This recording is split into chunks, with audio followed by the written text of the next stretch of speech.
Amados hermanos y amigos, una de las frases más malentendidas de la Biblia es el temor a Dios. Pensamos en ese tipo de terror, en ese tipo de pavor que te hace salir corriendo y te hace entrar en un pánico que te bloquea completamente. Pero a la luz de las Sagradas Escrituras, eso no es para nada el temor del Señor.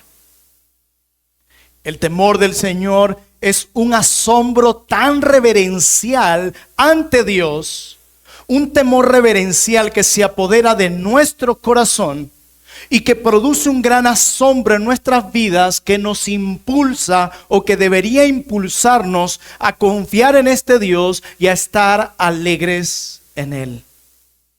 Este asombro que experimentamos en este Dios glorioso y majestuoso que se revela en las Sagradas Escrituras, este asombro maravilloso nos permite estar dispuestos incluso a descansar en la justicia de nuestro Dios.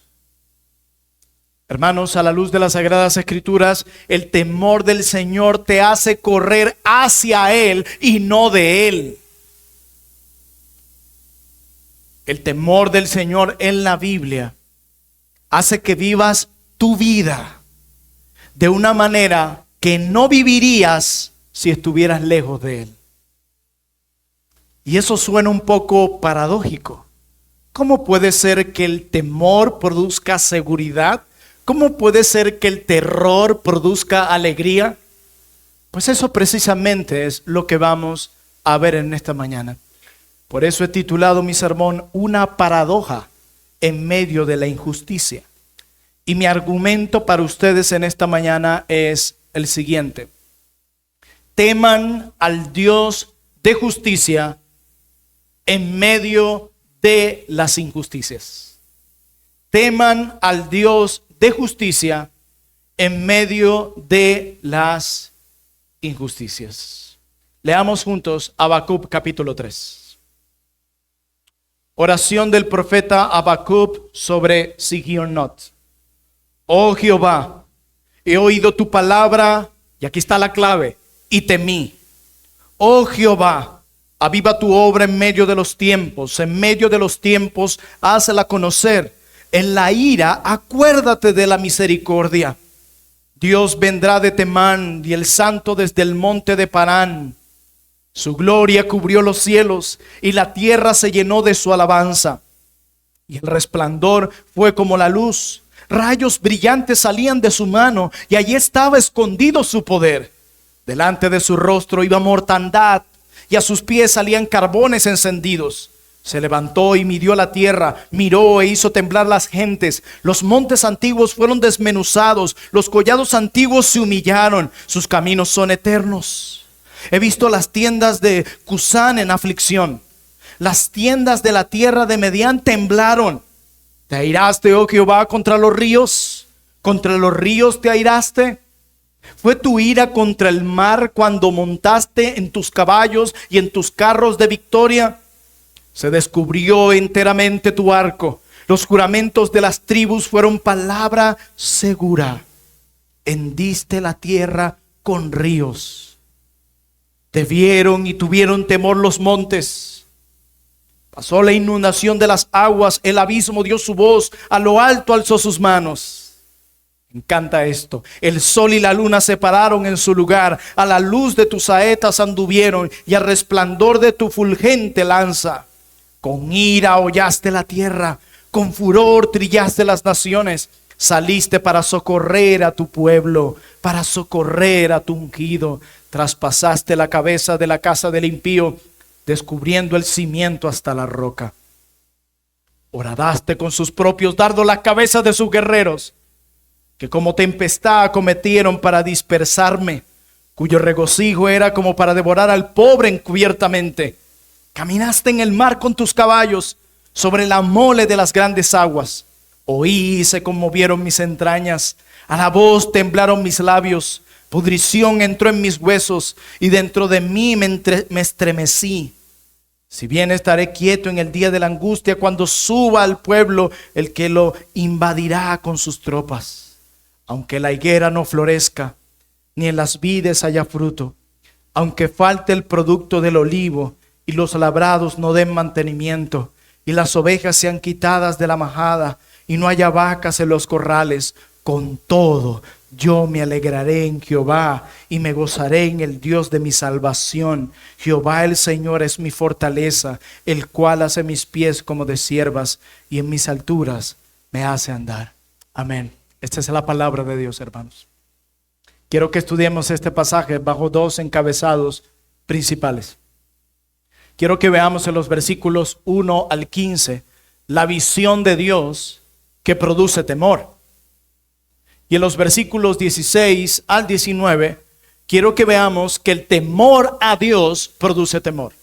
Entonces, en primer lugar, la visión de Dios que produce temor del 1 al 15, y del 16 al 19, el temor a Dios que produce alegría. Sin más preámbulos, veamos nuestro primer punto, la visión de Dios que produce temor. En el texto que acabamos de leer, Habacuc tiene una visión de Dios que lo llena de temor y lo llena de reverencia en medio de un mundo lleno de injusticia, como nuestro hermano Fernando y nuestro hermano Daniel lo acaban de exponer en los capítulos 1 y 2. Y en ese mismo instante Habacuc comienza a ver la grandeza de Dios y la majestad de Dios. Y cuando Habacuc contempla la majestad de Dios y la grandeza de Dios, inmediatamente reconoce su pequeñez y su dependencia completa a este Dios.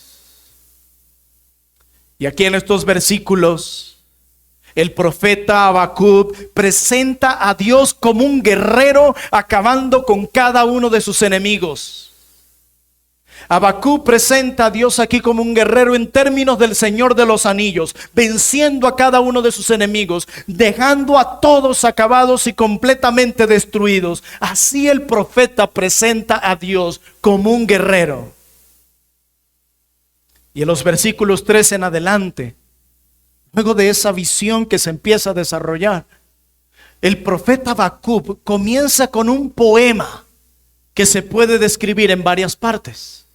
Así es, un poema. El lenguaje que el profeta comienza a usar a partir del versículo 3 es un lenguaje completamente poético para transmitir verdades. Y este poema se puede dividir en tres partes, como decía un siervo de Dios. De los versículos 3 al 7, la primera parte de este poema, el profeta presenta a Dios como un guerrero que aflige a las naciones con plagas.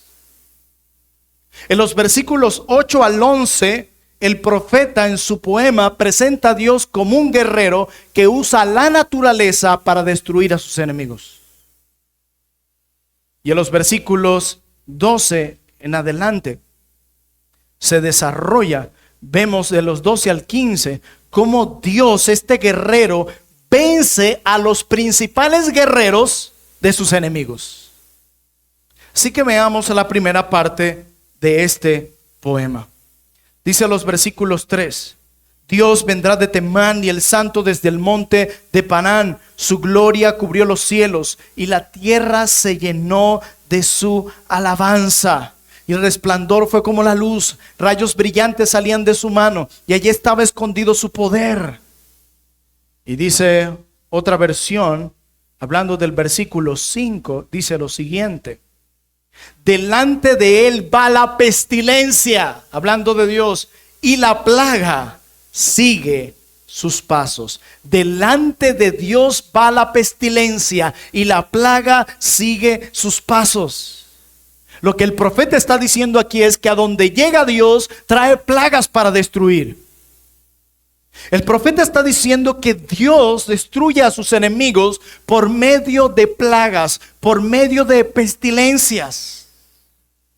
De esa manera, el Dios al que servimos, el Dios al que adoramos y el Dios que está hablando aquí el profeta Habacuc, de esa forma Dios trae destrucción sobre las naciones enemigas, trayendo plaga y trayendo pestilencia.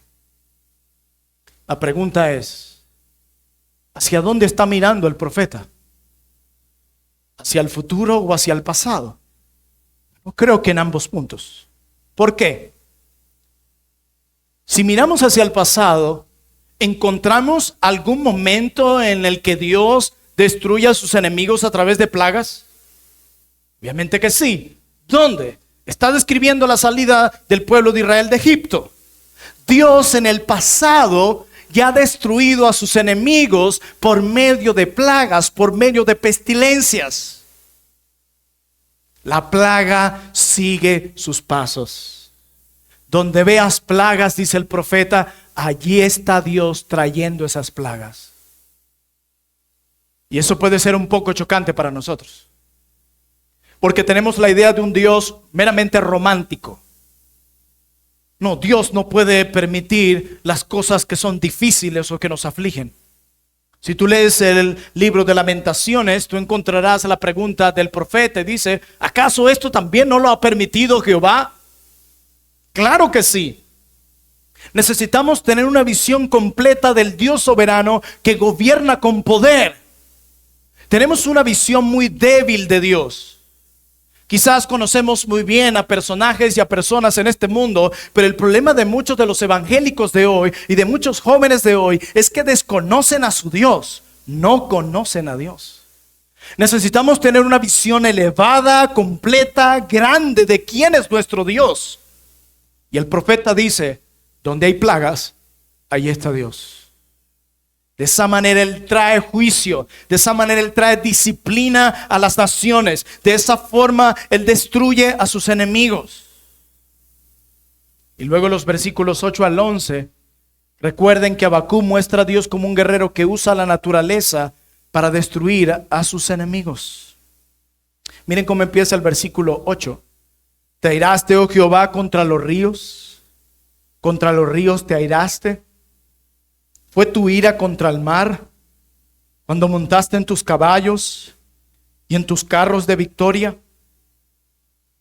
Miren cómo el profeta nos presenta cómo Dios usa la naturaleza, los ríos, los mares, para destruir y acabar con sus enemigos. Pero ¿será que Habacuc está mirando hacia el futuro o también hacia el pasado? ¿Encontramos en el pasado algún momento donde Dios hizo los ríos o los mares para destruir a sus enemigos? Claro que sí, muy bien, el libro del Éxodo. Dios acabando con sus enemigos completamente, usando la naturaleza, usando su creación para destruir a sus enemigos. Muchas veces pensamos, o nos da temor decir, que detrás de ese tsunami, que detrás de ello está Dios. Preferimos decir, no, ese es el calentamiento global. En lugar de pensar que la mano poderosa del Dios Todopoderoso, del cual este mundo ha rechazado y ha abandonado, ha traído todo esto, toda destrucción a través de la tempestad, a través de la furia de los ríos y a través de la furia de los mares, destruyendo al impío. Eso dice el profeta. Pero hay algo más. Dice el profeta en nuestro texto, en los versículos 9, se descubrió enteramente tu arco. Los juramentos a las tribus fueron palabra segura. Hendiste la tierra con ríos. Te vieron y tuvieron temor los montes. Pasó la inundación de las aguas. El abismo dio su voz. A lo alto alzó sus manos. Y ahora va a hablar del sol y la luna. El sol y la luna se pararon en su lugar. A la luz de tus saetas anduvieron y al resplandor de tu fulgente lanza. ¿Hay algún momento en el pasado en el que Dios detuvo el sol y la luna para acabar con sus enemigos? Así es. Dios detuvo el sol y la luna para acabar con sus enemigos en la conquista de la tierra prometida.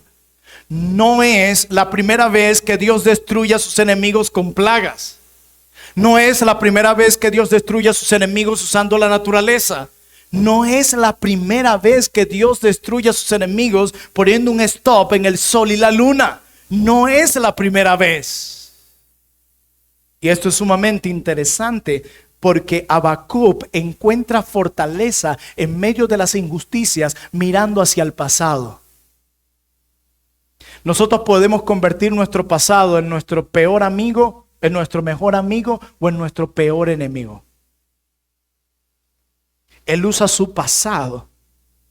Él mira hacia atrás Y lo usa no para deprimirse o aplastarse o encerrarse, sino que él usa el pasado para fortalecerse. Dice, así como Dios ha vencido a sus enemigos en el pasado con plagas, con la naturaleza y deteniendo el sol y la luna, de esa manera lo va a hacer con este pueblo perverso. Porque esa es la pregunta del capítulo 1. ¿Cómo puedes permitir que este pueblo impío que nos está atacando permanezca en pie? Pero en la última sección, del 12 al 15, dice el profeta, con ira hollaste la tierra, con furor trillaste las naciones, saliste para socorrer a tu pueblo, este es nuestro Dios, para socorrer a tu ungido, traspasaste la cabeza de la casa del impío, descubriendo el simiente hasta la roca, horadaste con sus propios dardos las cabezas de sus guerreros. Este es nuestro Dios. Ahora dice el profeta que Dios destruye a los más poderosos. Toma sus propias armas, ¡boom! Y a la cabeza. Un solo disparo, un solo tiro, muertos. Y cuando Habacuc piensa en esto, solo puede hacer una cosa: llenarse de temor. ¿Y quién no? Cuando tú piensas en este Dios, en quien las plagas siguen sus pasos, quien usa la furia de los ríos y de los mares para aplastar a sus enemigos, quien él mismo destruye a los cabezas, a los principales, dándoles con sus propias armas en la cabeza. Y tú ves este Dios guerrero, majestuoso, poderoso, actuando de esta forma. Tú no puedes hacer otra cosa que temer. Por eso a veces decimos, hermanos, el temor a Dios no significa que tengas pánico. A mí me es un poco difícil no añadir el pánico cuando pienso en un Dios así. Sí, nos acerca a Él, produce confianza y alegría, como veremos, pero debe producir también pánico en nosotros al pensar en este Dios. Por eso muchas veces cuando pecamos podemos concluir que hay poco temor a Dios en nuestros corazones. Porque cuando pensamos en un Dios como este, que trata de esta forma a sus enemigos, pensamos, ¿cómo yo puedo jugar con el pecado que ofende, que ataca, que atenta directamente contra este Dios? Así Dios tratará a sus enemigos. Por eso mi punto, la visión de Dios produce temor. Este es el Dios que cantamos. Este Dios no ha cambiado, hermanos. A este Dios todavía debemos temerle y temblar ante su presencia. Porque la visión de Dios, cuando contemplamos quién es Dios, nuestro corazón debe llenarse de temor. Pero en segundo y último lugar, veamos en los versos 16 al 19, cómo el temor a Dios produce alegría. El temor a Dios produce alegría. A pesar de Habacuc ver la ira de Dios, Habacuc sigue confiando en Dios. Habacuc comienza a entender y a ver con más claridad la realidad de que Dios es justo y que su plan es perfecto. Hermanos, y en medio de eso él está lleno de pánico. En medio de eso él está lleno de miedo. Alguien decía, si usted entiende quién es Dios, debería darle miedo. Yo le he dicho antes aquí. El problema con los pecadores no es que no se vean como pecadores. Tú ves al impío y al incrédulo en nuestras familias y amistades, compañeros de trabajo, reconociendo con facilidad, todos somos pecadores. Así que el problema de ellos no está en reconocer eso.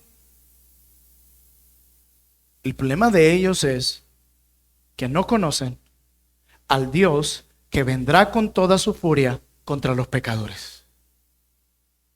Cuando tú conoces, meditas, entiendes quién es el Dios que vendrá con toda su furia a destruir a aquellos que no se han arrepentido ni han creído en su Hijo Jesucristo como su Señor y Salvador, y tú comienzas a ver la furia con la que Él vendrá, y lo vamos a ver en las próximas semanas a través de Apocalipsis 6, tú ves con toda la furia que vendrá contra los impíos. Reconocer que somos pecadores debería hacernos temblar hasta la boca al decirlo. Las piernas deberían temblarlo, las manos, de pensar que la ira y la furia de este Dios, al que las plagas siguen sus pasos, al que desata la furia de los mares y da en la cabeza a sus enemigos, que ese mismo Dios vendrá contra los impíos, contra aquellos pecadores que no se han arrepentido. El pensar en eso debería producir miedo y no simplemente bueno, todos somos pecadores. El problema de este mundo es que no conoce a este Dios. Que no conoce a este Dios. Versículo 16 de Habacuc 3. Oí y se conmovieron mis entrañas. ¿Y quién no? A la voz temblaron mis labios. ¿Y a quién no? Pudrición entró en mis huesos y dentro de mí me estremecí. ¿Y quién no? Si bien estaré quieto en el día de la angustia, cuando suba al pueblo el que lo invadirá con sus tropas. ¿Cómo es esto? ¿Cómo es esto que este terror le está produciendo paz a este hombre? Esta es la paradoja. Un temor que produce paz. Un terror que produce alegría. Eso es una paradoja. ¿Saben lo que es una paradoja, niños? Una paradoja es una figura de pensamiento que consiste en emplear expresiones que aparentemente envuelven contradicción. Y parece contradictorio. Nosotros jamás asociamos el terror con la alegría, ¿verdad que no? Jamás asociamos el miedo con la paz. Eso parece contradictorio. Eso no parece tener algo que ver lo uno con lo otro. Pero eso es lo que tenemos aquí. El corazón de Habacuc lleno de terror al ver la gloria de este Dios y al mismo tiempo, como lo veremos en los versículos siguientes, alegría y paz. Este es el temor que produce paz. Esta es la paradoja en medio del sufrimiento. Es un temor de algo glorioso y fascinante. Yo no sé si ustedes en algún momento han asociado en sus vidas el miedo a algo y al mismo tiempo alegría. A mí siempre me ha llamado la atención algo. La gente que les encanta montarse en la montaña rusa. Y van con pánico. Pero mira lo grande que es. Pero mira lo alto que es. Y van con el ticket en la mano. Y se suben y están allí, todavía no ha arrancado y ya están gritando. Y va eso y sube y se detiene y cae. Y luego bajan y llegan todos espelucados y pálidos y dicen, me quiero volver a subir. Yo no entiendo eso. Y así sucede con deportes extremos y un montón de cosas más. Como tú ves que algunas personas, esas cosas que le producen temor, al mismo tiempo le producen alegría y adrenalina. Algo así está pasando aquí.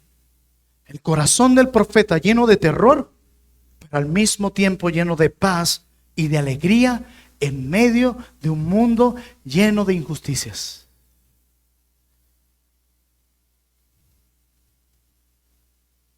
¿De dónde viene esta tranquilidad? ¿De dónde viene esta felicidad? ¿Usted recuerda la sección anterior? Esta tranquilidad y esta felicidad y esta paz del profeta está anclada en la realidad de que Dios destruirá a sus enemigos, aunque previo a ese evento Dios permita que ellos, o sea su pueblo, sean afectados por esos enemigos. Habacuc dice, aunque nuestros enemigos vengan y nos destruyan y nos aflijan, Dios ya ha determinado un día para destruirlos a ellos. Y ahí está mi esperanza. Ahí está mi felicidad. En el que un día esos mismos enemigos que nos atacan, este Dios un día va a hacer justicia, como lo acaba de ver en los versículos anteriores. De ahí viene su paz.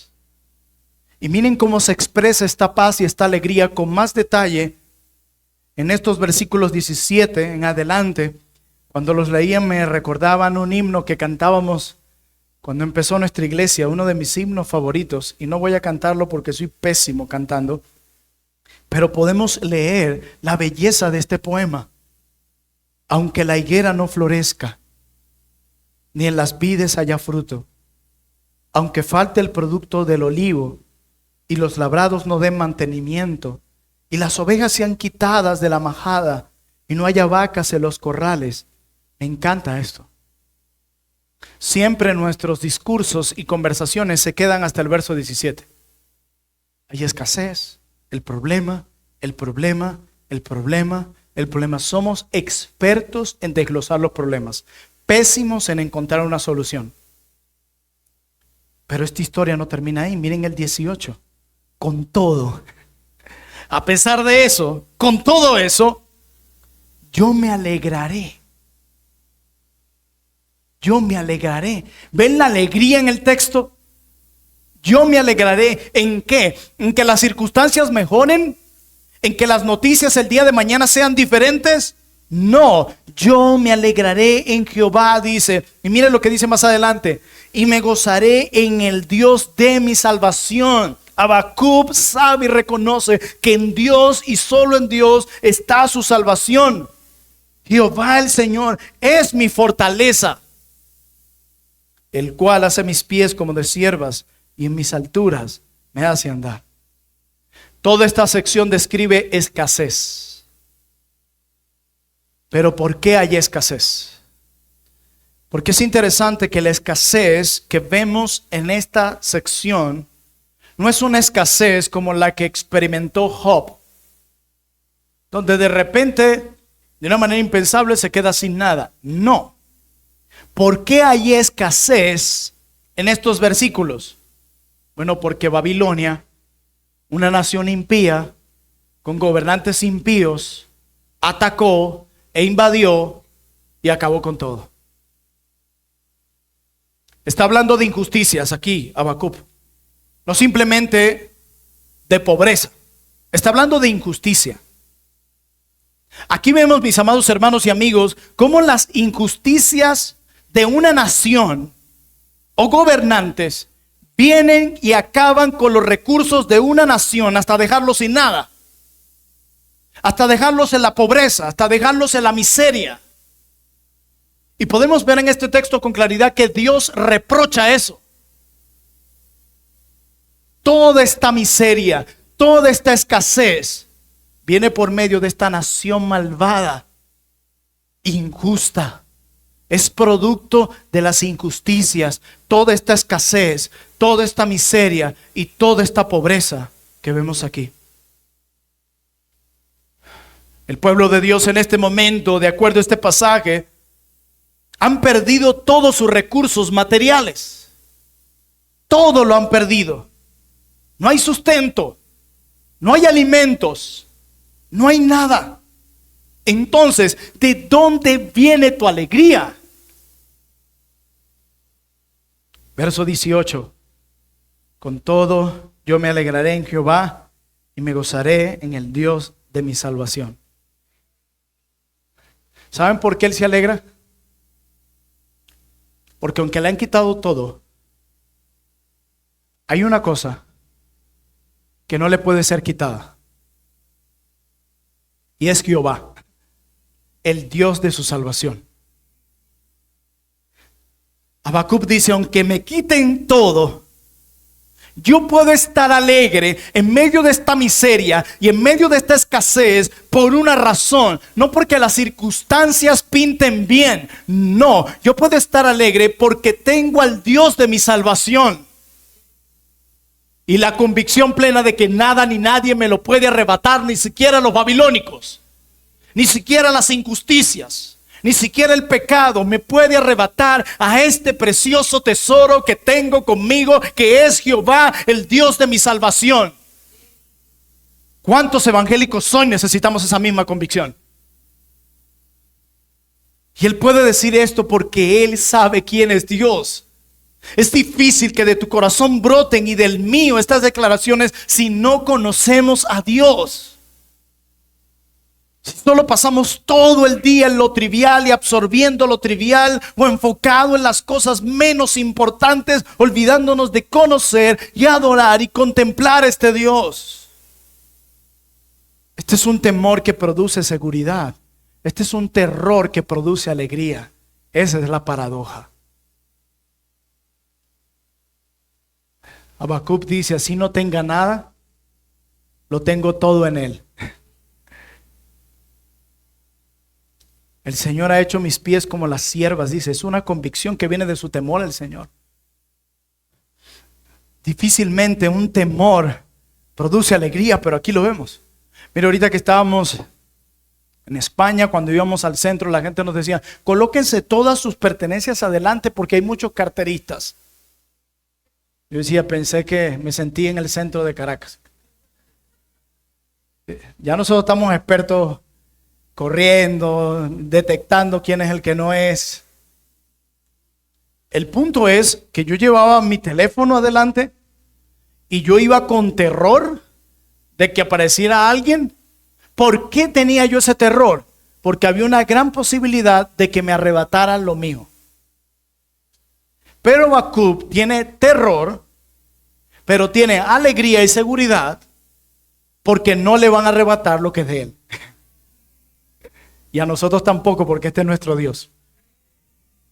Hermanos, qué seguridad tan plena. Vemos cómo la visión de Dios produce temor, pero también hemos visto cómo el temor produce alegría. Hermanos, la confianza en la justicia de Dios es un desafío. En medio de un mundo lleno de pecado, de maldad, de injusticia, es un desafío confiar y reposar en la justicia de Dios. Pero es también una fuente de esperanza para nosotros que todos los días vemos tantas injusticias en nuestro mundo. No solamente en nuestra nación, sino las injusticias que se cometen en el mundo contra el pueblo de Dios. Hermanos, cuando confiamos en Dios, sabemos que Él traerá justicia al mundo, incluso cuando no lo entendamos y en medio de la disciplina que Él pueda traer a su pueblo. Habacuc dice, me gozaré en el Dios de mi salvación. Él sabía que en ese juicio que se iba a desplegar aquí, del que él menciona en el capítulo 3, él sabía que el pueblo de Dios sería salvado. Aún en medio del juicio seremos salvados, porque Él es el Dios de mi salvación. Ellos reconocen que han pecado, por eso al principio dicen, tu ira, acuérdate de tu misericordia. Pero ellos saben que en Jehová estaba su salvación y en nadie más. Si los hijos de Dios somos los únicos que podemos decir que el día del juicio nosotros no seremos condenados, sino salvados, entonces si tú estás aquí sin Cristo, este mismo episodio es para ti, pero lo contrario. Porque para ti Jehová no es tu Salvador. Para ti Dios no es más que una deidad que ha creado todas las cosas y ya alguien que parece simplemente mencionar en tus labios, pero no es el Dios de tu salvación. Dios tiene hijos y enemigos. No hay un grupo intermedio. O eres hijo de Dios o eres su enemigo. Y solo nos convertimos en hijos de Dios por medio del arrepentimiento sincero de nuestros pecados y únicamente por la fe y la confianza en la obra y en la vida de nuestro Señor y amado Salvador Jesucristo. Solo así nos convertimos en hijos de Dios. Solo así, por medio de la justicia de Jesús, del justo, nosotros podemos ser declarados justos y ser librados del juicio de Dios. Solo así, no hay otra forma. No existe ningún ritual, nada que lo sustituya o que lo iguale o que tenga que agregarse a este. Lo vimos el domingo pasado. Así que si tú no te has arrepentido y has confiado en este Cristo y te has aferrado a su justicia por medio de la fe, Su justicia no es tuya. Y por lo tanto no eres justo. Y eres visto por Dios como uno de sus enemigos. Hermana, y esto incluye a tus hijos, si no están en Cristo. Eso incluye a tus vecinos. Eso incluye a las personas que fuiste a visitar al hospital. Eso incluye a tus compañeros de trabajo. El juicio inminente de Dios viene. El día en el que le hará justicia completa viene. Y si eres un enemigo de Dios, recibirás tu justo castigo.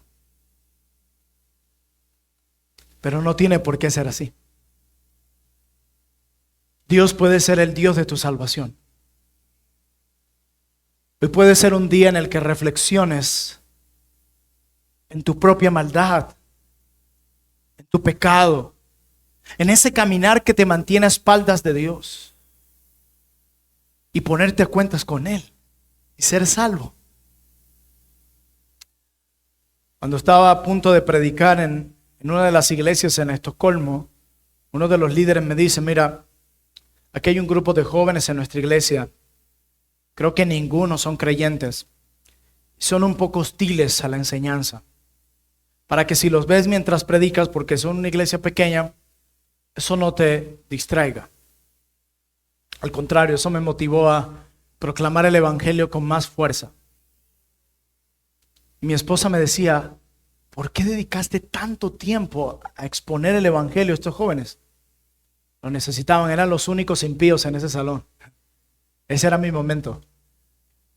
Y cuando terminó el culto, todo el grupo de jóvenes me llaman aparte. Me dice: queremos hablar con usted, pastor. Pues díganme. Lo que nos enseñaste hoy nos ha puesto a reflexionar sobre nuestras almas. Y nos ha recordado algo. Yo les dije una y otra vez ese día: los jóvenes también mueren. Y hoy puede ser tu día de partir. Y si partes de este mundo sin ponerte a cuentas con Dios, tu sufrimiento será el triple. Y esto que ves aquí en este mundo será el cielo para ti. Porque las puertas del infierno están abiertas de par en par para los enemigos de Dios. Y esos jóvenes me decían: tengo que llegar a casa y reflexionar en mi alma. ¿Qué he estado haciendo con mi vida? Y salieron y se fueron.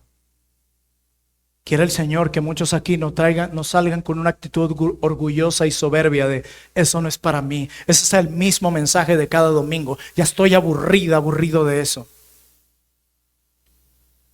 Bueno, tu sangre no caerá sobre mi cabeza. Ya te he advertido de las consecuencias, de a dónde te va a llevar tu pecado, tu soberbia y tu religiosidad vacía. Pero también te he presentado el camino a la salvación. Yo un día estuve sentado allí como tú también.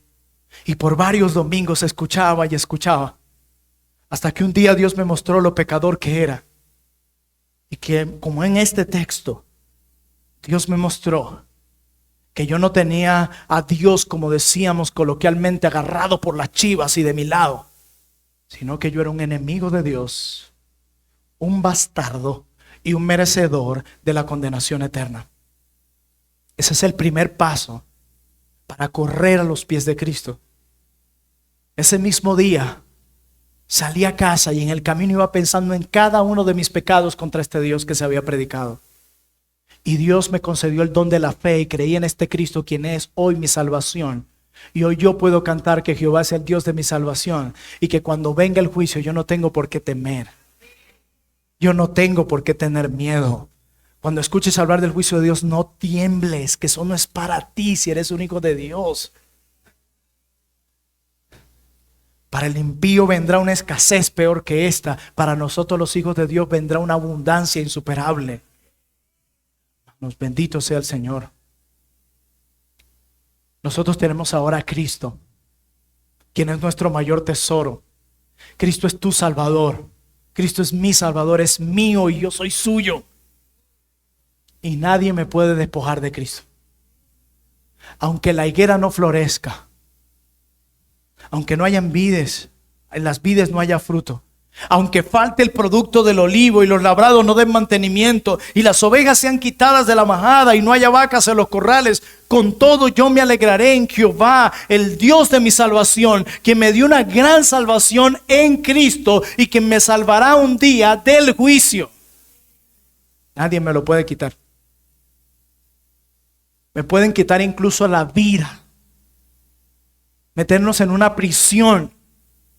Aunque pierda mi familia, aunque pierda mi trabajo, aunque pierda el alimento, aunque pierda la comodidad, hay algo que jamás voy a poder perder y que nada ni nadie me lo puede arrebatar de las manos. Ni siquiera la muerte me pudo arrebatar a mi Jesús.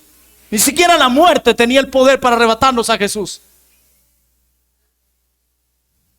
¿Quiénes son nuestros más fuertes enemigos? La muerte, el diablo y el pecado.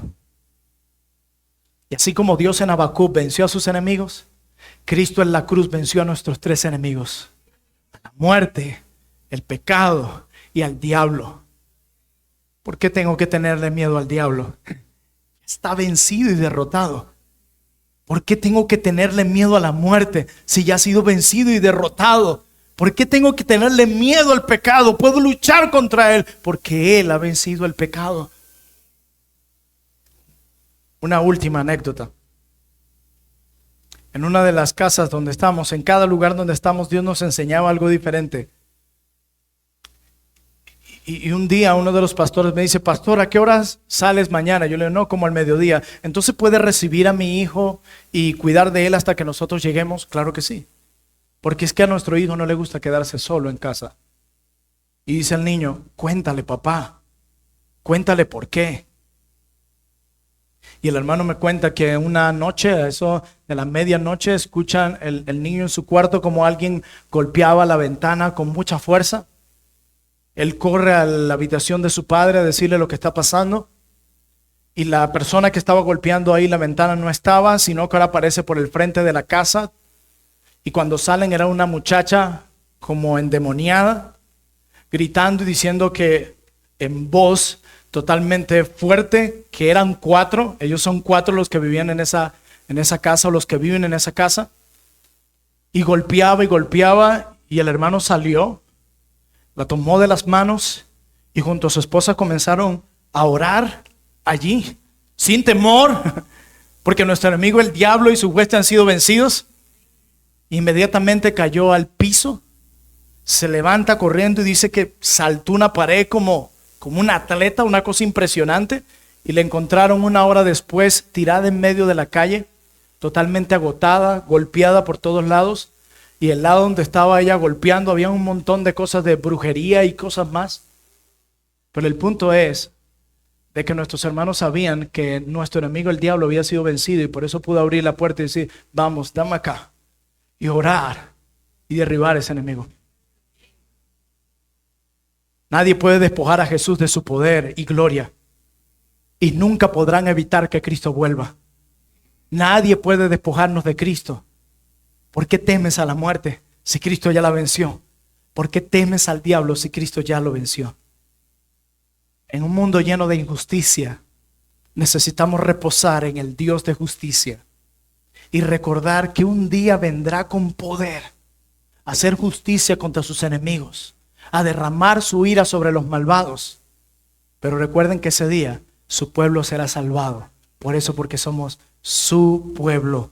Como dice el profeta: saliste para socorrer a tu pueblo. Amados hermanos, aún en medio del temor puede haber alegría. ¿Cómo estás manejando las injusticias que se cometen contra ti? Y quiero pensar en las injusticias que se cometen contra ti en esta nación, en tu lugar de trabajo, o aún en la iglesia, las injusticias que de repente han hecho contra ti. ¿Cómo las manejas? Sencillamente sales huyendo y te conviertes en un cristiano de la secreta, oculto de los demás. Ahora no me relaciono con nadie, haciéndote el más o la más importante. Porque déjenme decirle que muchos evangélicos hoy están manejando pésimo las injusticias que se cometen contra ellos. Están pecando también, pero de otra forma, con la indiferencia, con el odio, la falta de perdón.